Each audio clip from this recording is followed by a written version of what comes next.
Abdurrahman सबको बाहर खाने पर ले जाने का कहता है, लेकिन जब सब तैयार होकर निकलने लगते हैं तो अचानक पारस हैरानी से बताती है कि आइमा हमारे साथ नहीं जा रही। ये सुनकर अब्दुर्रहमान का दिल जैसे धड़कना भूल जाता है। वह फौरन अंदर जाता है, जहां आइमा खामोशी से बैठी नजर आती है। आइमा, तुम क्यों नहीं चल रही? अब्दुर्रहमान की आवाज में बेचैनी झलकती है। तुम अपनी फैमिली के साथ जाओ। आइमा का मुख्तसर मगर गहरा जवाब। यह अल्फाज अब्दुर्रहमान के दिल में तीर की तरह पिवस्त हो जाते हैं। वह करीब आकर संजीदगी से कहता है, तुम भी तो मेरी फैमिली हो आइमा। लेकिन आइमा की नजरों में वही पुराना दर्द झलक रहा था। यह ताल्लुक तो तुम बहुत पहले ही खत्म कर चुके हो अब्दुर्रहमान।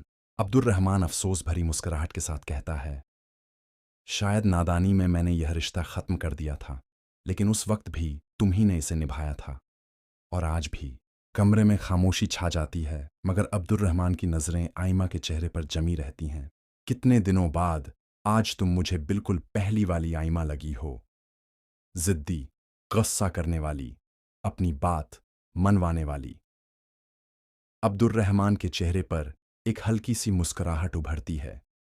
सच कहूं तो तुम पर यह शहजादियों वाला अंदाज बहुत अच्छा लगता है। मगर बाहर खड़ी पारस के कानों में उनकी गुफ्तगू गूंज रही थी। उसे महसूस होने लगा था कि कोई बात जरूर छुपाई जा रही है। रात के खाने पर एक हैरान कर देने वाला लम्हा आता है।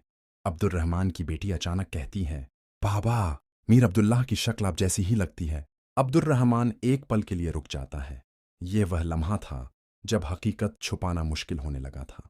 हाँ, यह भी तो मेरा बेटा ही है, अब्दुर्रहमान कह तो देता है, मगर जैसे ही यह अल्फाज पारस के कानों में पड़ते हैं, उसके चेहरे पर हवाइयां उड़ने लगती हैं। आई लव यू बाबा, मीर अब्दुल्लाह मुस्कुराकर कहता है। आई लव यू टू बेटा, अब्दुर्रहमान जवाब देता है। यह अल्फाज सुनकर पारस की आंखें हैरत और उलझन से भर जाती हैं, जैसे कोई बहुत बड़ा राज उसके सामने आ रहा हो, लेकिन वह अब तक इसे मुकम्मल तौर पर समझ नहीं पाई। उसकी नजरें अब्दुर्रहमान पर जमी थीं। वह अंदर ही अंदर किसी तूफान को महसूस कर रही थी। आखिर वह संजीदगी से अब्दुर्रहमान की तरफ देखती है और सख्त लहजे में कहती है, देखो अब्दुर्रहमान, वो यहाँ रह सकती है, लेकिन हमारी जिंदगी में नहीं आ सकती। तुम भी उससे दूर रहो और उसे हमारी जिंदगी में दाखिल मत करो, प्लीज। यह अल्फाज सुनकर अब्दुर्रहमान का चेहरा एक लम्हे के लिए साकित हो जाता है।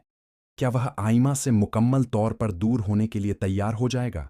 क्या पारस का दिल सच जानने के बाद भी यही फैसला करेगा? ये सब जानने के लिए देखना ना भूलिए महशर की आने वाली किस्त।